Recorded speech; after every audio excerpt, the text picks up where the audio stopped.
चला उसने घेऊन वजाबाकी कशी करायची ते शिकूया. पहिले गणित समजूया.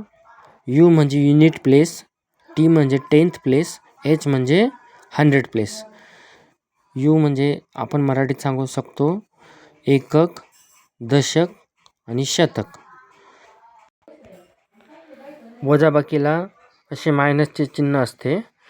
आपण बघूया 1 मधनं 3 जातील का नाही जात. तर आपल्याला 6 मधनं 1 युनिट आपल्याला उसने घ्यायचं आहे. म्हणजे 6 झाले 5 आणि इकडं आलेला हा 1. म्हणजे 11तनं 3 गेले 8 आले. 11 मधनं 3 गेले 8 उरले.